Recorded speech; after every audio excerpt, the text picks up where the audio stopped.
Madame, Monsieur, bonjour et merci de nous suivre. 3 titres dans l'actualité de ce jour. Les travaux de la conférence du G20 Compact with Africa à Berlin en Allemagne, ce programme initié par la présidence allemande de promouvoir les réformes des pays africains participants pour les rendre plus attractifs pour les investisseurs. La Côte d'Ivoire est représentée par son président de la République, Alassane Ouattara. Le film Array, un appareil qui va révolutionner la médecine en Côte d'Ivoire et dans toute l'Afrique de l'Ouest. Ce matériel médical développé par une entreprise française de biotechnologie a été offert hier à l'hôpital mère-enfant de la commune de Bingéville. Enfin, une vingtaine de djihadistes et un gendarme tués hier à Arbenda, dans le nord du Burkina Faso, lors d'une riposte à une attaque. Direction tout de suite Berlin en Allemagne où s'est ouverte le 19 novembre dernier la conférence du G20 Compact with Africa. Le président de la République Alassane Ouattara a participé à cette rencontre initiée par la présidence allemande. Objectif, promouvoir les réformes des pays africains participants pour les rendre plus attractifs pour les investisseurs et développer leur économie. À Ouattouré. La 3e édition de la conférence du G20 Compact with Africa, 12 pays africains, des organisations internationales et régionales, des partenaires bilatéraux du G20, ainsi que les institutions financières internationales, rassemblées autour de la chancelière allemande Angela Merkel, ont dressé le bilan de la mise en œuvre de cette initiative lancée en 2017. Une offre de partenariat en vue d'accroître l'attractivité de l'investissement privé en Afrique à travers des programmes coordonnés de réformes spécifiques à chaque pays. Bénéficiaire de ce programme du G20, la Côte d'Ivoire a engagé des réformes dans 3 domaines essentiels. Le développement d'un cadre propice au financement du secteur privé, l'amélioration du climat des affaires, la stabilisation et le renforcement du cadre macroéconomique.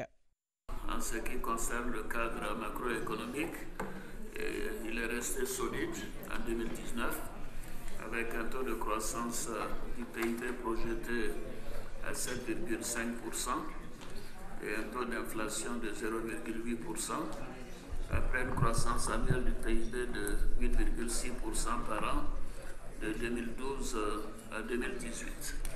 Nous avons réussi à maintenir le déficit budgétaire dans des normes habituelles de 3%. En ce qui concerne le climat des affaires, il y a eu une constante amélioration grâce aux réformes de seconde génération, portant notamment sur la dématérialisation des procédures et des actes administratifs.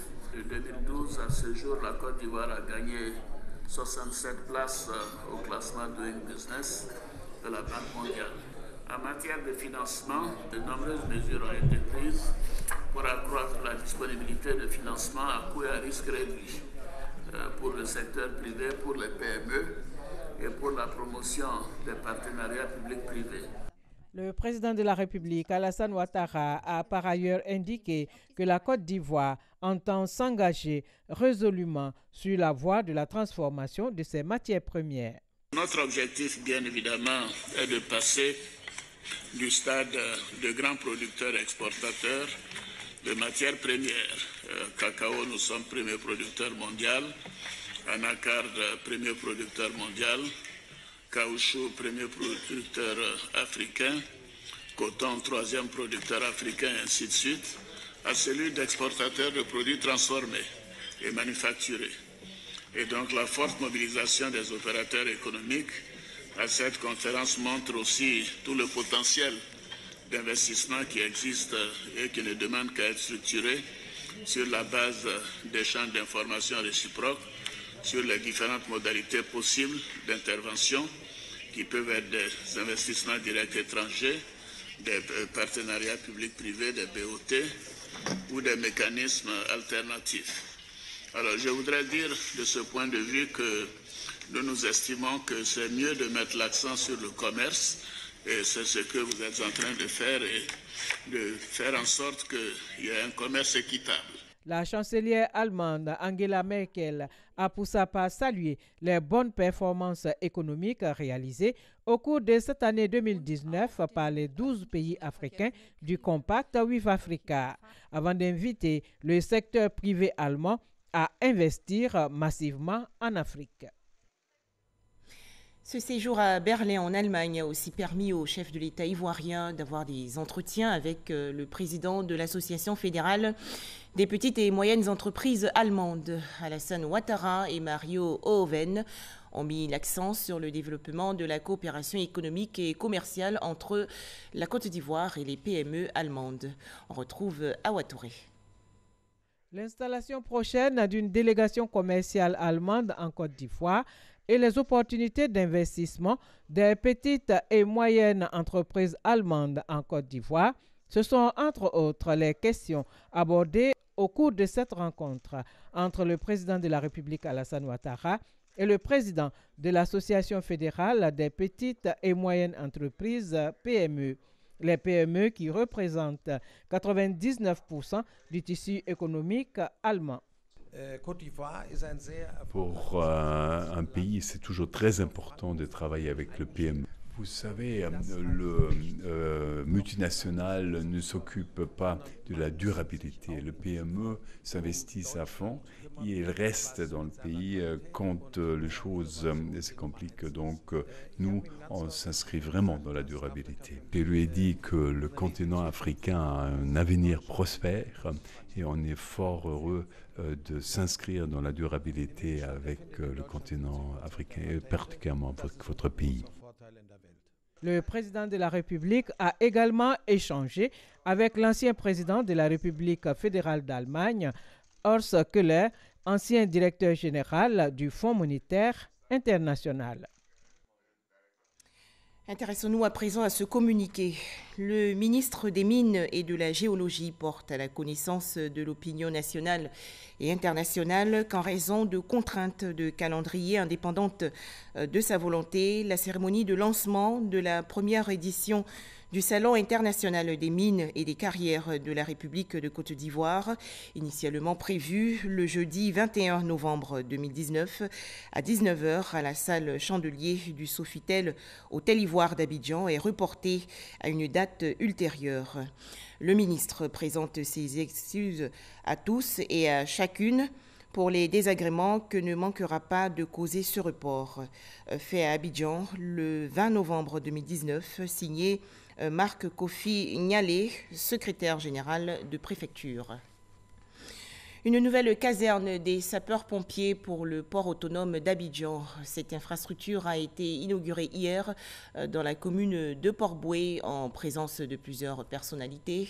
À noter également que 6 bateaux pilotes ont été remis à la capitainerie du port. Safiat Kouyaté et Cheikh Koné. Un camion-citerne et 2 fourgons-pompes d'une capacité de 5000 litres chacun.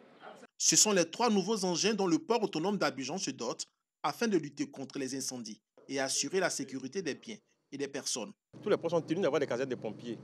Généralement, les zones portuaires sont des zones un peu à risque, liées un peu aux industries qui sont installées dans la zone portuaire, liées aussi à l'activité, surtout des pétroliers et des navires. Dans un passé récent, vous avez dû apprendre qu'il y a eu des magasins qui ont pris feu au port, qui ont brûlé entièrement. Parce que simplement, il n'y a pas eu de prompte réaction. C'est pour ça que nous avons tenu à faire cet investissement pour doter le port d'Abidjan d'équipements modernes de réaction. Et nous avons formé 57 pompiers pour qu'ils soient assez réactifs et compétents pour faire face aux besoins et surtout utiliser de manière optimale le matériel qui a été acquis. Outre ces engins de sécurité, le port a acquis 6 nouvelles pilotines de mer. Ce sont des bateaux destinés à l'embarquement et au débarquement des ouvriers chargés d'accueillir les navires marchands. Le port avait du matériel, mais qui était vétuste, qui avait souffert d'un manque d'entretien et qui était très souvent indisponible. Il y a même eu un moment donné où des bateaux sont en rate. Et quand on demande aux pilotes de venir, il y a eu un moment où il n'y a pas d'engin pour aller prendre ces pilotes. Vous imaginez, ce n'est plus un port. C'est ce qui a fait qu'on a tenu à acquérir des pilotines modernes.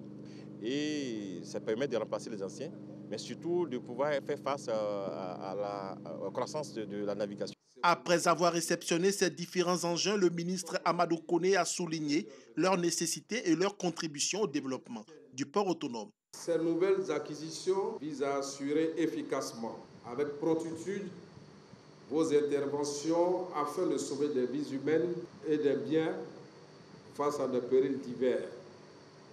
Je souhaite que cette caserne moderne de 6 pilotines performantes réponde aux standards internationaux en vue de permettre au port autonome d'Abidjan de relever les différents défis de sécurité et de sûreté. Les responsables du port autonome d'Abidjan ambitionnent de le repositionner au rang d'un port de référence dans la sous-région. Ainsi, près de 2 milliards de francs CFA ont été investis pour l'acquisition de ces engins. Des échanges pour améliorer le cadre des investissements et le climat des affaires en Côte d'Ivoire. Les participants à cette rencontre, notamment les représentants du gouvernement ivoirien, ceux du secteur privé et une délégation de l'Union européenne, ont fait des propositions. Ils sont au micro de Cheikh Koné. Cette réunion tripartite entre le gouvernement, le secteur privé et l'Union européenne est la première du genre depuis le lancement du dialogue politique Côte d'Ivoire-Union européenne. Elle s'inscrit dans le cadre du projet Investir ensemble. Au menu de ce trilogue, la recommandation du livre blanc de la Chambre de commerce européenne, notamment sur le faible taux de bancarisation, l'accès illimité à Internet et le coût élevé de la démarche et du système d'incitation. Nous avons parcouru les éléments principaux de ce livre blanc et nous sommes toujours dans la dynamique pour vraiment les analyser afin de renforcer déjà les réformes qui ont été pleinement engagées par le gouvernement de Côte d'Ivoire pour l'amélioration du climat des affaires. La Côte d'Ivoire a un potentiel investissement qui est le plus grand en Afrique.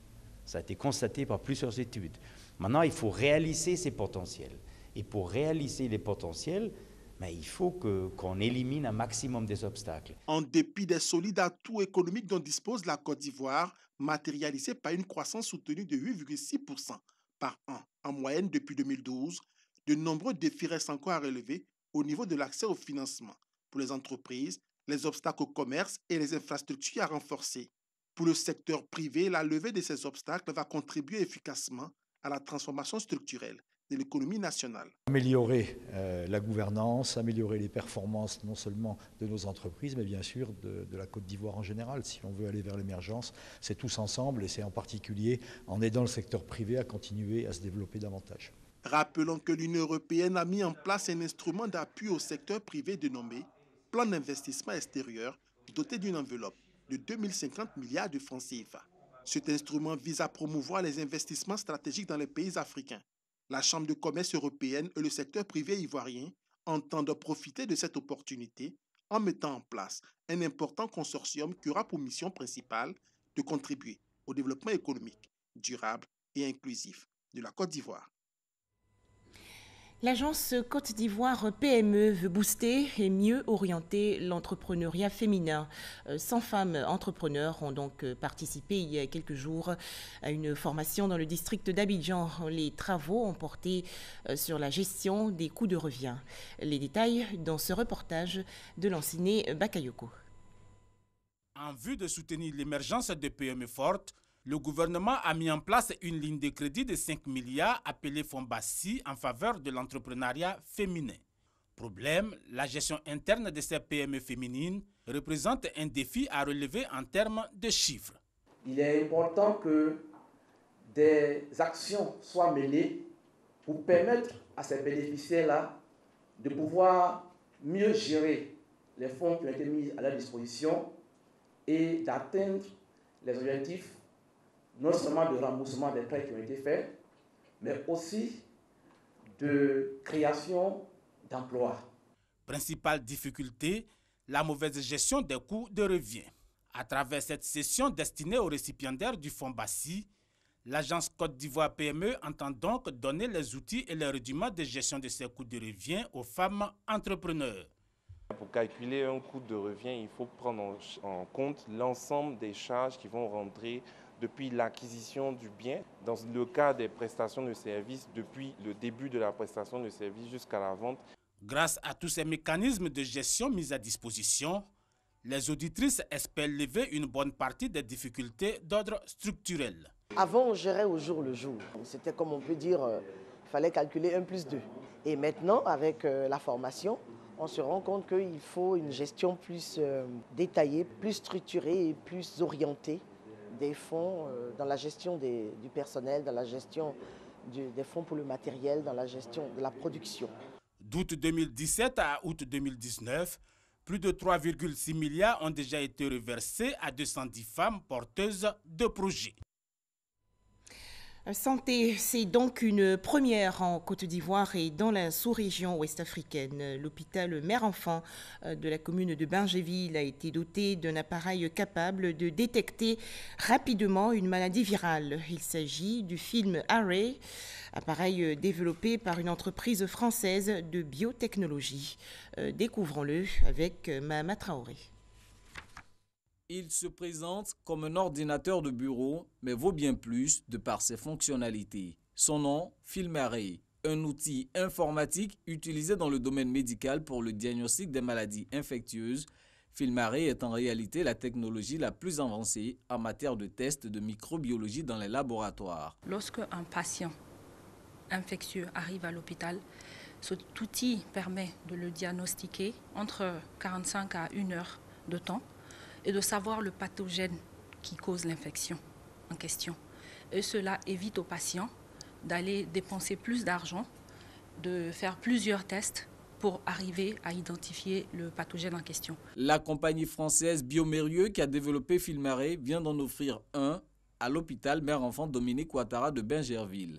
Le FilmArray profitera non seulement à nos patients, mais également à toute la population ivoirienne et de la sous-région, car cet équipement bénéficiera aussi aux établissements hospitaliers, car nous constituons avec eux l'un des meilleurs maillons du système sanitaire ivoirien. L'hôpital mère-enfant de Bingerville est le premier établissement sanitaire en Côte d'Ivoire et dans la sous-région à bénéficier de cet appareil. Si par exemple, je sais pas, dans le domaine de la chirurgie, de l'obstétrique, on a un patient qui est infecté, un nouveau-né, un prématuré qui arrive et qui vient dans un contexte infectieux. Il faut que très vite, très vite, on sache quel est le germe qui est à l'origine de son infection pour pouvoir être actif sur le plan médical. Donc grâce à cet outil, en 45 minutes, on a un diagnostic étiologique. Pour nous, c'est vraiment très important. Le don de cet outil d'aide à la décision intervient à la faveur de la semaine mondiale dédiée au bon usage des antibiotiques, semaine qui vise à mieux sensibiliser les professionnels de santé à adopter les meilleures pratiques afin d'éviter que la prise en charge des patients ne débouche sur des résistances aux antibiotiques. Toujours en Côte d'Ivoire, cette mesure prise par le programme élargi de vaccination, toutes les fillettes âgées de 9 ans vont être vaccinées gratuitement contre le papillomavirus humain, virus à l'origine du cancer du col de l'utérus. Cette information a été rapportée récemment lors d'une conférence de presse par la direction du programme élargi de vaccination. Objectif, réduire dans tout le pays le taux de mortalité lié au cancer du col de l'utérus. On en sait un peu plus avec Astou Touré. Ce sont au total 300 000 jeunes filles de 9 ans qui sont attendues dans les écoles et centres de santé pour se faire vacciner gratuitement contre le papillomavirus humain, HPV. Objectif, vacciner au moins 80% des jeunes filles de 9 ans sur toute l'étendue du territoire national. La première dose sera lancée officiellement le 25 novembre à Koumassi. En Côte d'Ivoire, le cancer du col de l'utérus est le deuxième cancer de la femme et la première cause de mortalité de la gente féminine. Pour prévenir la maladie, le programme élargi de vaccination PEV était en face des professionnels de médias. Pour le choix porté sur la cible, le directeur coordonnateur du programme élargi de vaccination précise. L'État de Côte d'Ivoire a fait le choix de vacciner les jeunes filles parce que le vaccin il coûte extrêmement cher. Chez les jeunes garçons, ça va déterminer des affections dermatologiques, mais ça n'entraîne pas le cancer mortel qu'on connaît. Alors que chez la jeune fille, l'infection peut conduire plus tard au cancer et avec les conséquences que vous connaissez, la plus grande c'est le décès.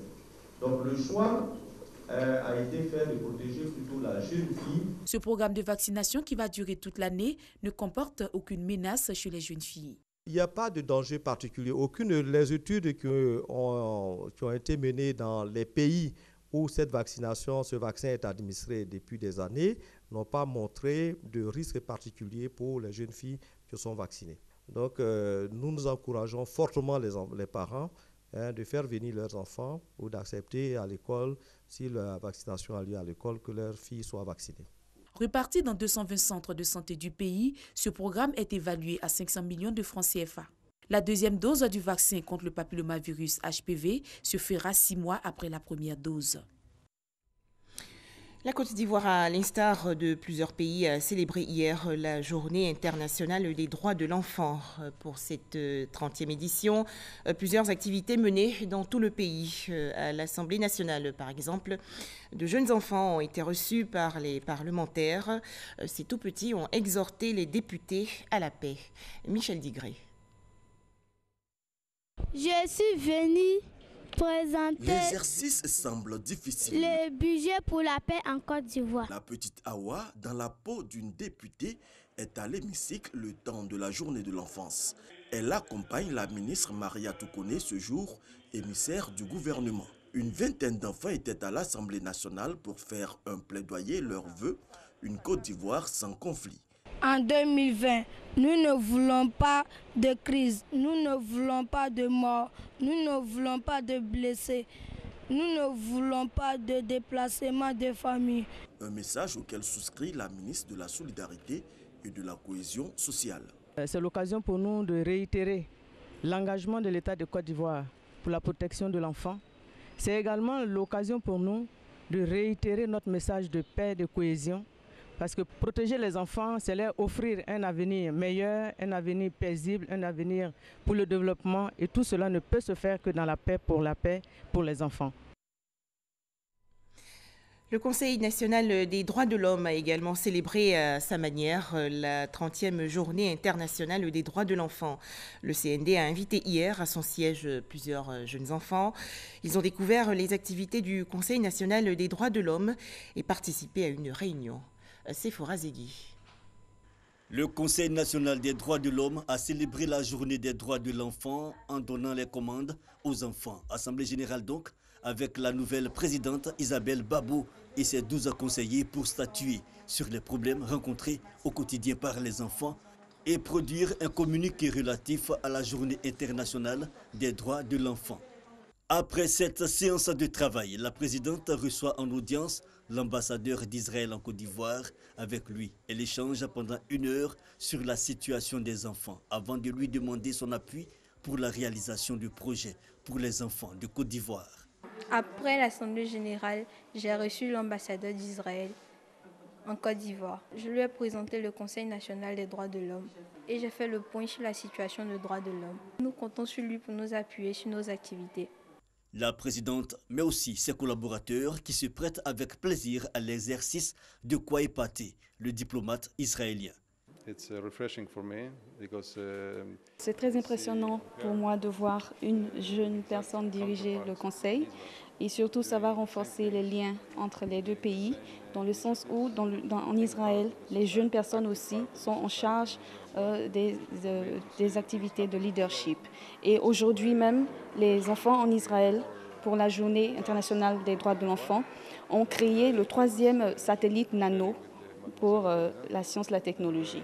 Ce 20 novembre 2019, une vague bleue a déferlé sur le monde. Les enfants se sont exprimés à travers la peinture, le dessin et la chanson pour dire au monde entier qu'ils ont des droits et que ceux-ci doivent être respectés.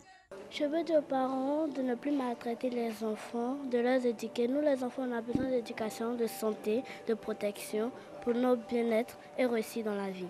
Je veux que nous, les enfants, nous soyons respectés, nous soyons considérés et que nous allions à l'école pour devenir un cas de demain dans le pays. Pendant cette journée, les enfants prennent le pouvoir dans le monde des affaires, les médias, le football, le divertissement et même au gouvernement pour faire entendre leurs droits. On faisait le point avec Sephora Zegui et Franck Quadio.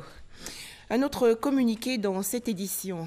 L'Autorité nationale de la presse, l'ANP, observe la reproduction systématique par la presse imprimée et numérique de propos inconvenants, injurieux et méprisants tenus par les acteurs politiques à l'occasion de leurs activités ou déclarations. L'ANP, tout en faisant l'économie des 10 propos dans le présent communiqué, rappelle aux acteurs de la presse que la mission d'informer du journaliste tire certes son essence de la liberté, mais reste profondément attachée aux valeurs de responsabilité. La mission d'informer comporte nécessairement des limites que le journaliste lui-même s'impose systématiquement. C'est pourquoi l'ANP invite l'ensemble des professionnels de la presse imprimée et numérique à se garder de relayer les déclarations et propos d'acteurs politiques au contenu manifestement contraire aux exigences de leur profession. Fait à Abidjan le 18 novembre 2019, signé le président de l'ANP, Raphaël Lacpé. Partons à présent à Bouaké, dans la région centre du pays. Une triple cérémonie solennelle de rentrée judiciaire, de présentation de magistrats et de prestation de serment s'est tenue hier au palais de justice. On en parle avec Charles Tatou de RTI Bouaké. Nous sommes au palais de justice pour l'audience solennelle marquant la reprise totale des activités de tous les tribunaux relevant du ressort de la Cour d'appel de Bouaké. Ici, des magistrats affectés à la Cour d'appel ont fait leur entrée.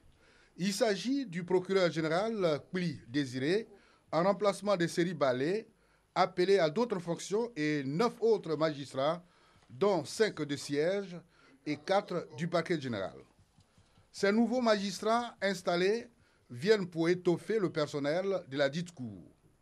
Pour une réussite de carrière de ceux-ci, mais surtout pour la bonne marche de l'appareil judiciaire à Bouaké, le président de l'Ordre des avocats de Côte d'Ivoire et le premier président de la Cour d'appel de Bouaké ont insisté sur la qualité du travail dans le traitement des dossiers, gage d'une justice rassurante avant de dévoiler chacun sa préoccupation. Le bilan de cette année est positif. Nous avons formulé la doléance d'avoir le siège de la Cour d'appel de Bouaké pour pouvoir travailler dans des conditions idoines.